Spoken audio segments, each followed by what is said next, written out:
Bonjour! Peut-on vraiment donner ou redonner du sens, par exemple à l'entreprise, au travail, à la France ou à la choucroute garnie? Voilà la question de cette vidéo, et comme vous le pressentez sans doute, ma réponse sera non. Mais ce qui est vraiment intéressant, c'est de savoir comment on arrive à cette conclusion.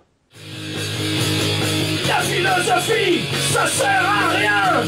Et c'est ça qui est bien.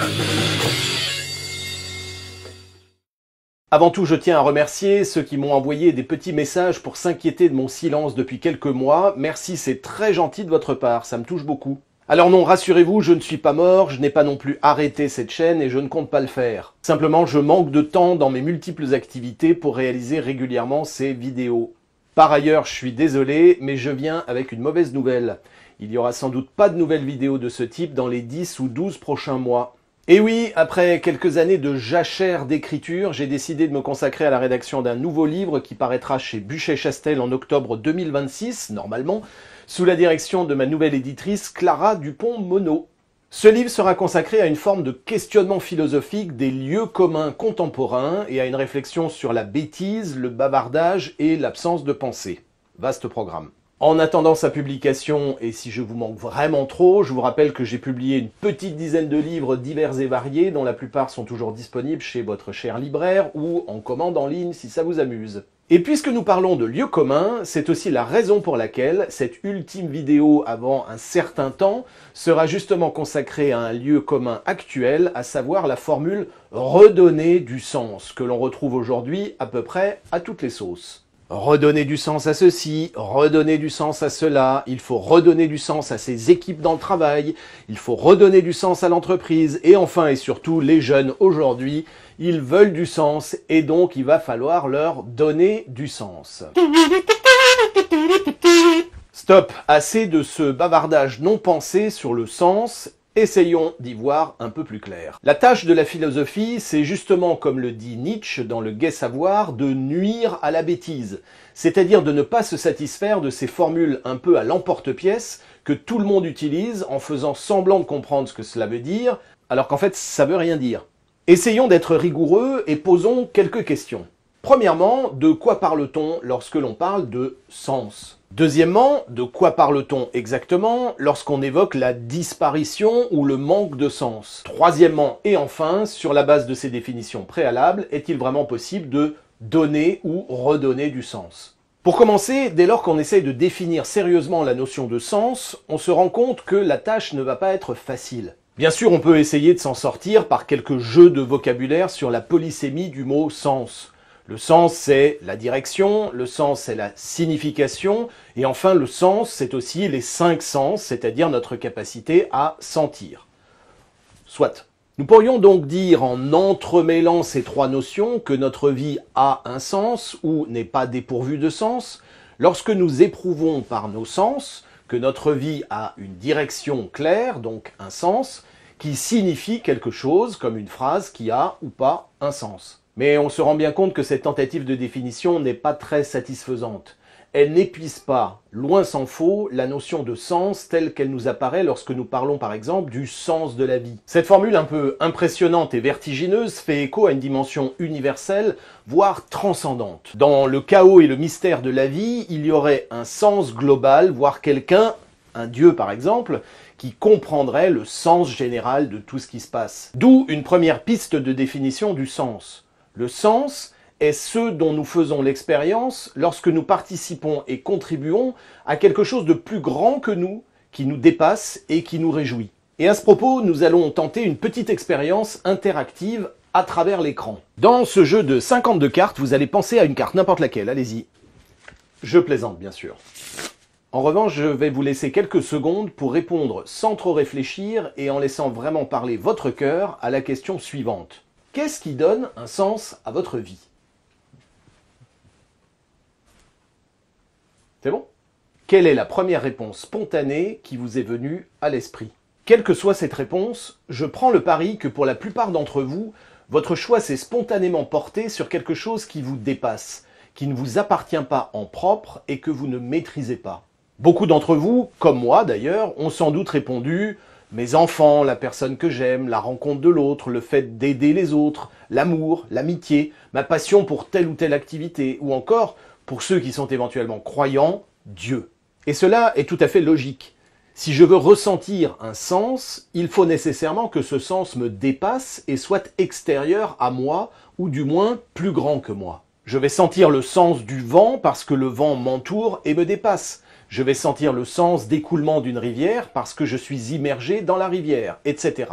Et je vais ressentir le sens de ma vie précisément parce que ma vie serait prise dans quelque chose de plus grand que ma propre petite existence. D'où une seconde tentative de définition de la notion de sens. C'est une définition qui m'est propre et vous allez voir que c'est un peu une escroquerie. Mais personnellement, je n'ai jamais trouvé mieux. Le sens, c'est ce dont on parle quand on fait l'expérience du manque de sens. Alors évidemment, comme annoncé, cette définition est une escroquerie. On n'a évidemment pas le droit de définir un mot en utilisant ce mot lui-même. Pour autant, je crois que ma proposition est juste et chaque mot compte.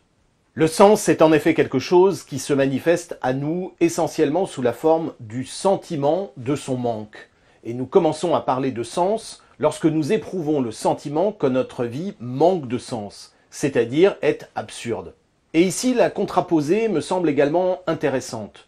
Le sens, c'est ce dont on n'a pas besoin de parler quand on fait l'expérience de la présence d'un sens. Et oui, quand on croit en Dieu, normalement, on n'a pas besoin de redonner du sens à Dieu. Quand on est amoureux, on n'a pas besoin de redonner du sens à l'amour. Quand on est passionné de vélo et qu'on est en train de faire du vélo, on n'a pas besoin de redonner du sens au vélo. Bien au contraire, c'est Dieu, l'amour ou ma passion pour le vélo qui donne un sens à notre vie. Et en quelque sorte, il suffit de se taire. Cela nous amène à notre deuxième point. Pourquoi parle-t-on aujourd'hui tellement de sens? Ou pour le dire autrement, pourquoi fait-on tellement l'expérience à notre époque d'un manque de sens? Avant de tenter de répondre à cette question, il me semble important d'essayer de dater historiquement le surgissement de cette question du sens et du manque de sens. Sur ce point, disons les choses clairement, non, le manque de sens n'est pas arrivé il y a 3 ans en entreprise à cause des prétendus jeunes de la génération X, Y, Z, W ou je ne sais plus quoi, qui se seraient soudain posé la question du sens de leur vie.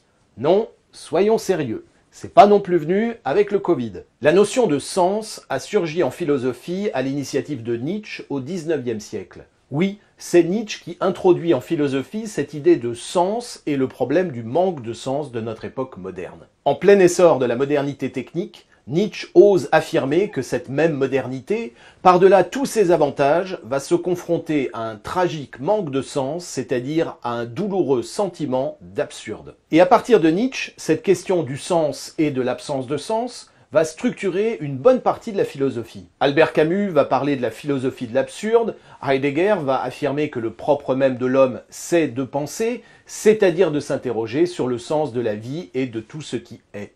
Autrement dit, au même titre que la question du sens n'est pas arrivée par hasard il y a 8 jours à cause de quelques jeunes, il est également faux de dire que la question du sens aurait toujours été centrale dans la philosophie. Non, historiquement, la grande question philosophique, c'est plutôt celle de la vérité et aussi celle de la sagesse.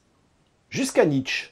Et ce n'est pas pour rien que Nietzsche est à la fois le théoricien de la mort de Dieu et le théoricien de l'absence de sens. Donc nous retrouvons ici notre question: quelle est la nature et la raison de ce manque de sens dans notre époque moderne? Nous allons essayer d'y répondre rapidement, mais je vous renvoie ici aussi à plusieurs autres vidéos de cette chaîne, dont l'épisode 4 qui est consacré à l'absurde et au nihilisme, l'épisode 18 qui est consacré à la mort de Dieu chez Nietzsche, peut-être aussi l'épisode 3 qui est consacré au concept d'arraisonnement dans l'œuvre de Martin Heidegger. Pour faire court, l'essence même de la modernité consiste à suivre la voie ouverte philosophiquement par Descartes, à savoir, comme nous l'avons déjà dit à plusieurs reprises sur cette chaîne, tout connaître avec exactitude et se rendre maître et possesseur de la nature, ou comme maître et possesseur de la nature.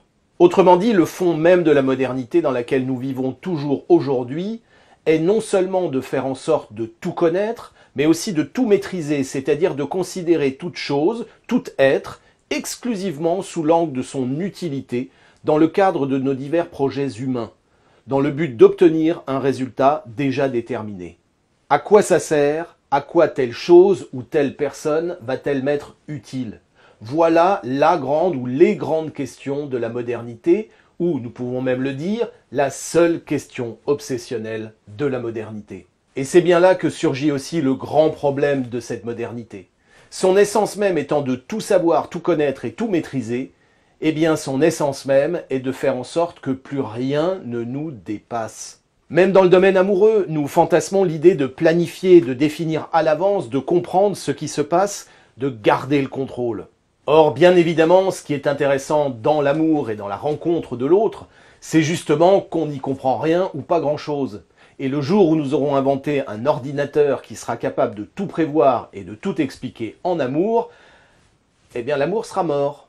C'est d'ailleurs exactement le sens de la formule de Nietzsche « Dieu est mort ». Et il ajoute « c'est nous qui l'avons tué ». À force de réduire Dieu à un discours théologique humain sur la foi, ou à force de réduire Dieu à une explication utile, nous avons vidé Dieu de sa substance. Dieu est mort, affirme Nietzsche. Or, si nous revenons à notre premier point, le sens, c'est toujours quelque chose qui nous dépasse, qui nous prend dans son mouvement.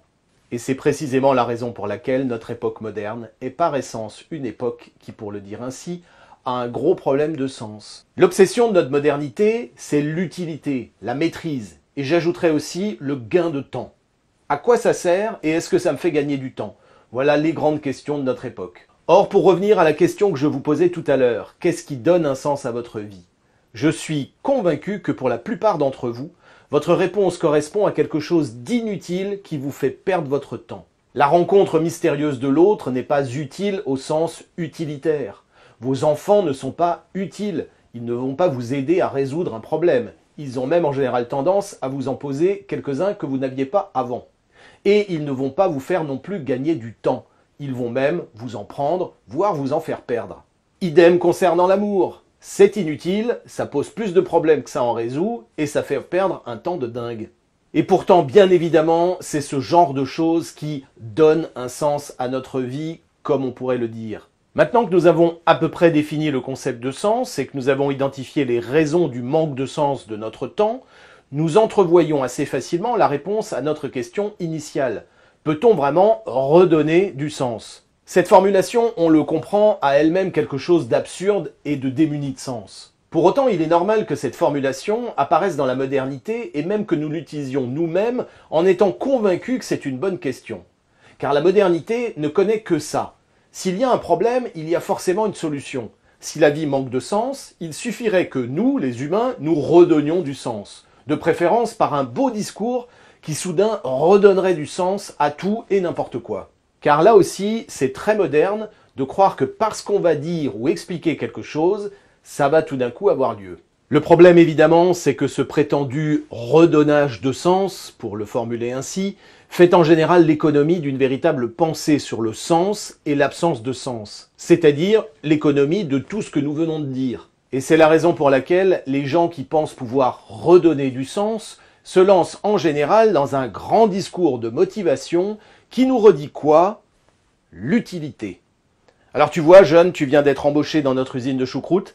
Eh bien, je vais redonner du sens à l'usine de choucroute. Notre usine de choucroute permet à des milliers de gens qui veulent manger de la choucroute d'en trouver dans les rayons des supermarchés. Eh ouais, jeune. Bien évidemment, ce genre de discours ne redonne pas de sens. Bien au contraire, notons-le.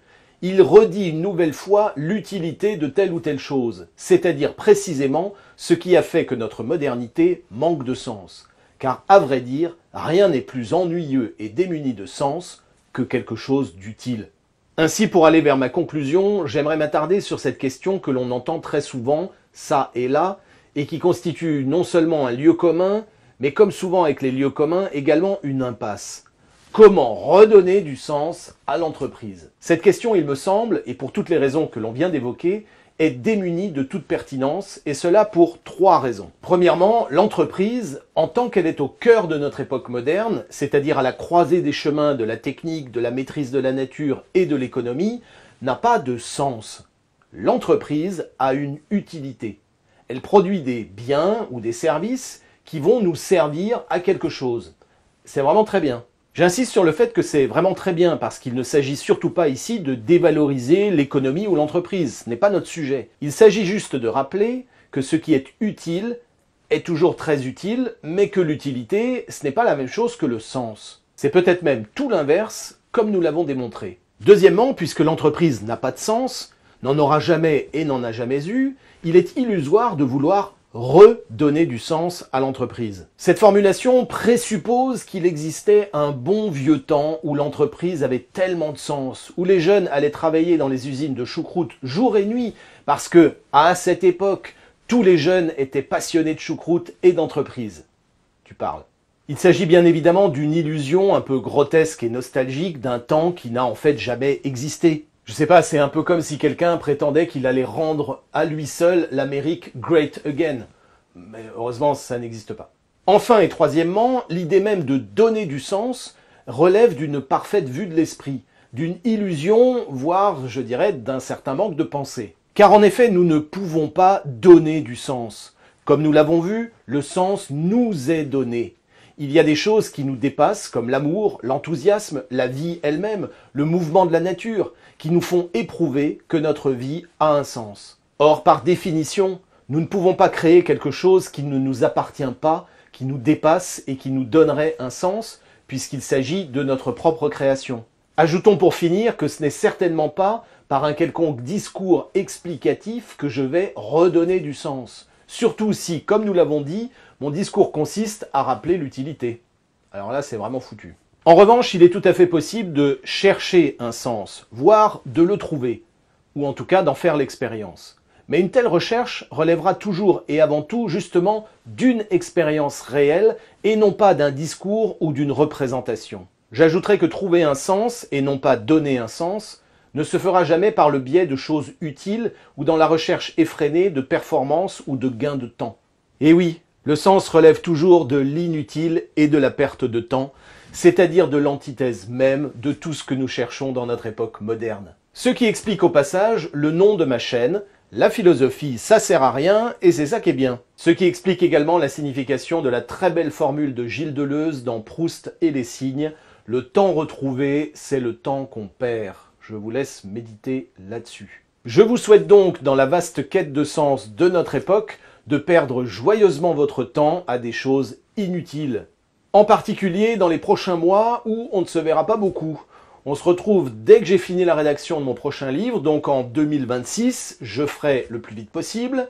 Et d'ici là, portez-vous bien dans ce monde qui va plutôt mal. Bisous, comme on dit, voilà. Salut.